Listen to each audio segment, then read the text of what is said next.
Shalom, saudara-saudaraku yang dikasihi oleh Tuhan Yesus Kristus. Apa kabarmu hari ini? Puji Tuhan, semuanya dalam keadaan baik. Saya berdoa, saudara-saudara semuanya dalam keadaan baik-baik saja, dalam keadaan sehat, dalam keadaan bahagia, dalam keadaan damai sejahtera, tidak berkekurangan apapun karena pemeliharaan oleh tangan Tuhan sendiri. Sebagaimana jiwamu juga baik-baik saja, jiwamu sehat, jiwamu damai sejahtera, jiwamu bahagia, jiwamu makmur, demikianlah juga keadaanmu. Itulah doaku buat saudaraku semuanya yang sangat diberkati oleh Tuhan. Kita semua percaya bahwa kita hidup di dalam kebaikan dan kemurahan Tuhan. Setiap hari ada penyertaan Tuhan. Setiap hari ada pimpinan Tuhan. Setiap hari ada berkat-berkat Tuhan yang dicurahkan atas hidup kita. Karena apa? Sekali lagi, karena kita hidup di dalam kemurahan dan kebaikan Tuhan. Saudaraku yang dikasihi oleh Tuhan Yesus Kristus, hari ini kita akan membaca sebuah perikop yang sudah kita hafal betul, karena perikop ini sudah dibuat lagunya. Perikop ini sangat terkenal, sangat legend. Semua orang sudah hafal kata-katanya. Apalagi kalau bukan Mazmur 23. Ya, akan kita baca bersama-sama. Judul perikopnya adalah Tuhan Gembalaku yang baik. Mazmur Daud. Ayat 1. Tuhan adalah gembalaku, takkan kekurangan aku. Ia membaringkan aku di padang yang berumput hijau. Ia membimbing aku ke air yang tenang. Ia menyegarkan jiwaku. Ia menuntun aku di jalan yang benar oleh karena namanya. Ayat 4. Sekalipun aku berjalan dalam lembah kekelaman, aku tidak takut bahaya. Sebab Engkau besertaku, gadamu dan tongkatmu, itulah yang menghibur aku. Engkau menyediakan hidangan bagiku di hadapan lawanku. Engkau mengurapi kepalaku dengan minyak, pialaku penuh melimpah. Ayat 6. Kebajikan dan kemurahan belaka akan mengikuti aku seumur hidupku, dan aku akan diam dalam rumah Tuhan sepanjang masa. Berbahagialah kita semuanya yang membaca, yang mendengar firman Tuhan dan melakukan di dalam kehidupan kita sehari-hari. Saudara kasih Tuhan Yesus Kristus,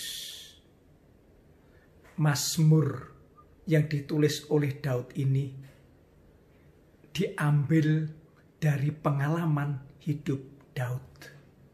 Kita ketahui masa kecil Daud sampai mudanya dia bertugas menggembalakan beberapa domba saja. Bertahun-tahun Daud tekun sebagai gembala yang menggembalakan beberapa domba dari orang tuanya. Pekerjaan yang sangat sederhana. Pekerjaan yang seringkali diremehkan. Berbeda dengan kakak-kakaknya yang menjadi tentara, yang menjadi pegawai negeri, pegawai istana, yang bekerja di tempat-tempat yang terhormat. Berbeda dengan Daud, dia adalah seorang gembala. Namun demikian, Daud bisa menggambarkan pengalaman-pengalaman bertahun-tahun yang dia alami ini dengan demikian indah. Untuk menggambarkan dirinya dengan Tuhannya. Dan kita akan belajar beberapa poin yang bisa menjadi rema untuk memberkati kehidupan kita. Saudaraku yang dikasihi oleh Tuhan Yesus Kristus,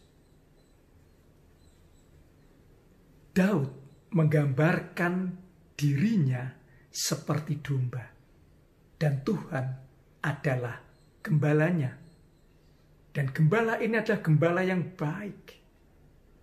Daud bisa merasakan persis posisi, fungsi dari gembala, tapi di sisi yang lain, Daud juga bisa menggambarkan posisi dan fungsi yang tepat dari seorang domba. Kalau kita lihat peran, fungsi, dan posisi gembala adalah yang pertama, memelihara domba-dombanya. Yang kedua, memastikan domba-dombanya selamat. Yang ketiga, memberikan kepastian kepada domba bahwa domba itu tidak berkekurangan. Domba selalu dalam keadaan yang baik. Di satu sisi, peran daripada domba itu adalah mengikuti sepenuhnya apa yang diminta oleh gembala. Sifat gembala itu penuh dengan kemurahan, penuh dengan kebaikan. Sedangkan sifat domba itu adalah penuh dengan kelemahan, penuh dengan kebodohan. Domba ini binatang yang tidak memiliki senjata, baik senjata untuk menyerang, baik senjata untuk bertahan. Tidak memiliki kekuatan sama sekali. Sifat yang kedua adalah domba adalah binatang yang bodoh, yang tidak tahu apa-apa. Di dekatnya ada makanan, kalau tidak dihantarkan oleh gembala dia tidak tahu. Domba tidak bisa masuk ke dalam kandang. Kalau domba sudah di dalam kandang sekalipun pintunya dibuka, dia tidak bisa keluar. Itulah sifat gembala, itulah sifat domba. Bapak, Ibu, Saudara yang dikasihi oleh Tuhan Yesus Kristus, kembali kepada firman Tuhan yang kita baca. Kita lihat di ayat pertama. Tuhan adalah gembalaku, takkan kekurangan aku. Kalau Tuhan adalah gembala, berarti kita domba-dombanya. Hubungan yang erat antara gembala dengan domba itu memberikan perspektif yang sangat unik. Terdapat relasi atau hubungan personal, hubungan pribadi, hubungan yang erat antara gembala dengan domba. Yang pertama adalah hubungan kepemilikan. Kalau Tuhan adalah gembala dan kita adalah domba, berarti kita ini milik Tuhan. Betapa luar biasanya kita ya. Betapa berharganya diri kita. Kita manusia, tapi Tuhan mau kita menjadi milik Tuhan. Jadi identitas kita itu jelas. Jati diri kita itu jelas. Kita adalah milik Tuhan. Yang kedua, terdapat relasi atau hubungan antara gembala dan domba adalah gembala menjadi pemimpin, domba taat pada pimpinan sang pemimpin. Jadi hubungannya adalah hubungan ketaatan atau ketertundukan. Kekuatan domba itu adalah pada ketaatannya pada gembala. Pengalaman Daud itu menggambarkan pada suatu saat domba yang bodoh dan lemah ini akan diterkam oleh singa. Pada saat singa datang untuk melompat dan siap menerkam, saat itu juga singa, sekali lagi singa yang terkapar. Mengapa? Karena pada detik itulah gembala datang untuk membela, untuk melindungi domba. Demikian juga hidup kita. Ada hubungan antara ketaatan kita kepada Tuhan yang menyebabkan kita berada di dalam keselamatan. Bukankah Tuhan mengatakan, "Akulah gembala yang baik." Tuhan Yesus juga mengatakan, "Aku adalah jalan. Aku adalah kebenaran. Aku adalah hidup." Hanya di dalam Tuhan yang seperti itulah kita bisa selamat sampai di rumah Bapa yang di surga. Saudara-saudara dikasihi oleh Tuhan Yesus Kristus, apabila kita mau menempatkan diri sebagai domba Allah, yaitu kita mengakui bahwa kita itu bodoh, kita itu lemah, maka justru disitulah letak kekuatan kita. Mengapa kita digambarkan sebagai orang yang lemah dan bodoh? Contohnya yang sedang terjadi pada saat ini, ketika kita menghadapi coronavirus, kita itu lemah, kalah oleh virus yang sangat kecil, yang tidak nampak, yang sebenarnya dia itu adalah sesuatu yang sangat lemah. Bukan dia kuat sehingga kita bisa kalah, tapi meskipun dia lemah, tapi kita jauh lebih lemah dibandingkan virus, sehingga kita waktu berhadapan dengan virus corona, kita tumbang, kita kalah. Betapa lemahnya kita. Yang kedua, sekalipun kita punya ilmu yang banyak, pengetahuan yang begitu hebat luar biasa, namun tidak ada satupun manusia yang tahu kapan pandemik ini akan berlalu, kapan virus ini akan sirna dari muka bumi. Tidak ada yang tahu. Itulah bukti bahwa kita itu bodoh. Tetapi kebodohan dan kelemahan kita itu akan lenyap sirna ketika kita taat, ketika kita tunduk pada pimpinan Sang Gembala yang baik, yaitu Tuhan kita Yesus Kristus.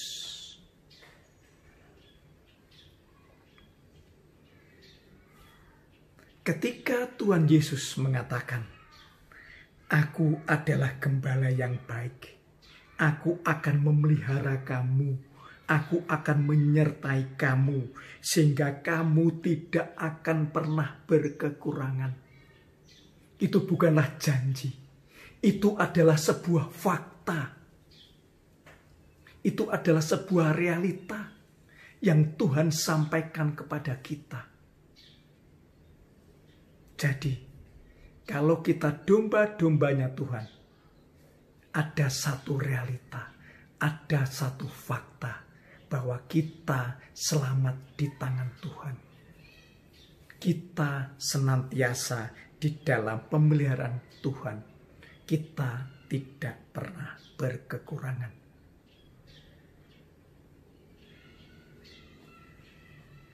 Ayat-ayat selanjutnya mengatakan, Tuhan membaringkan kita di padang berumput hijau, Tuhan membimbing kita ke air yang tenang.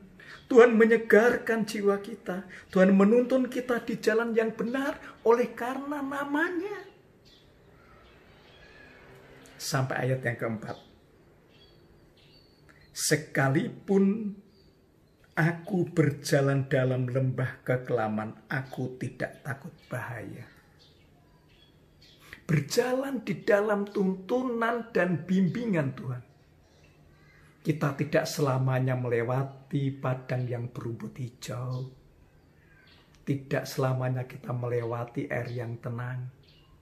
Tapi kadang-kadang kita diizinkan melewati lembah kekelaman. Lembah kekelaman ini adalah keadaan yang sangat tidak enak.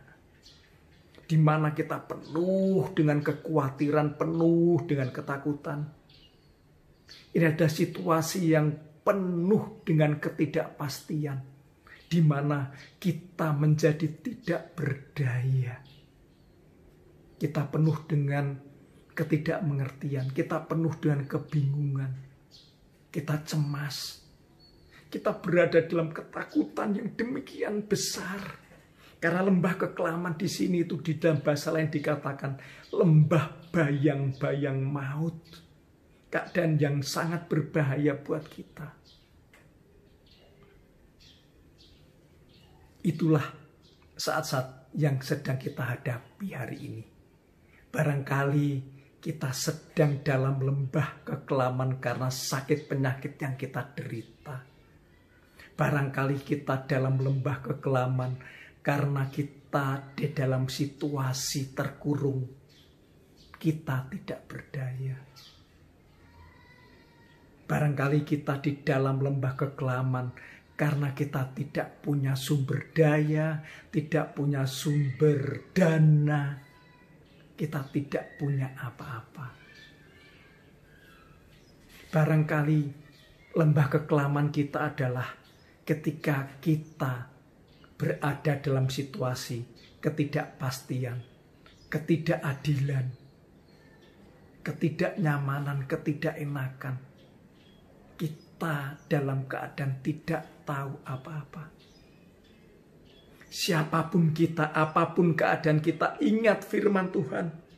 Sekalipun aku dalam lembah kekelaman, aku tidak takut bahaya, sebab Tuhanlah yang menyertai kita.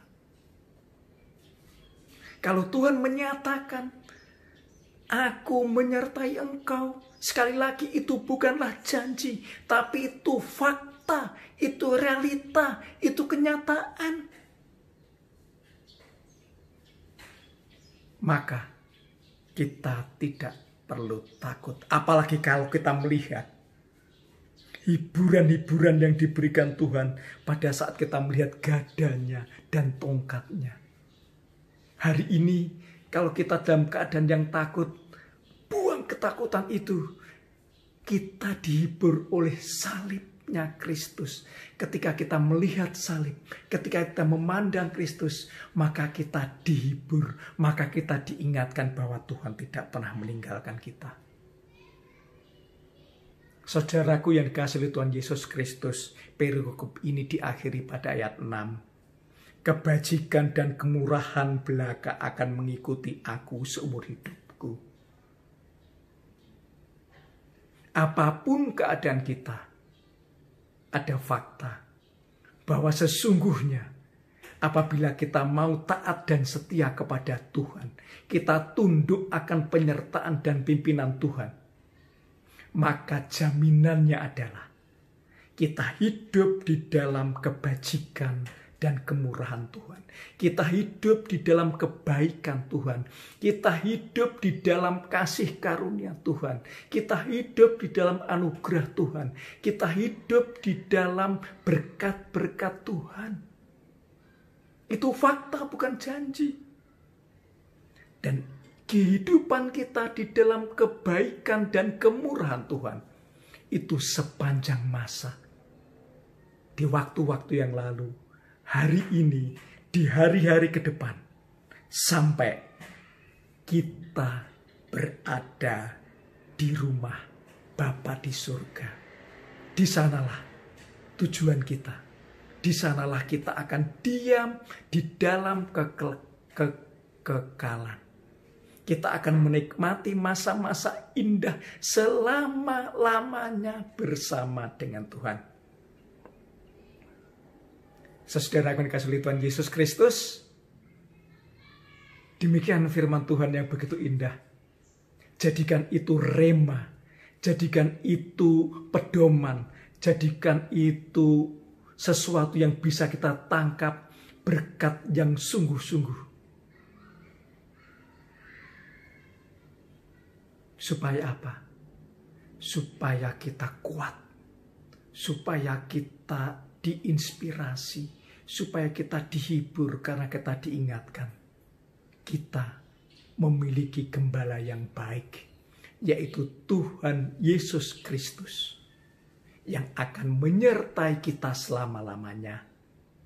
Membawa kita dari waktu ke waktu, dari keadaan ke keadaan. Namun, di dalam penyertaan itu, ada kebaikan dan kemurahan Tuhan, berkat-berkat Tuhan yang selalu menyertai hidup kita. Dan pada saatnya nanti, kita menerima berkat yang sejati, berkat yang terbesar, berkat yang terpenting, yaitu kita tinggal di surga, di rumah Bapa yang kekal selama-lamanya. Amin. Tuhan Yesus memberkati, sehingga saudara dalam keadaan-keadaan yang baik, sejahtera, sehat, diberkati untuk memberkati. Terima kasih.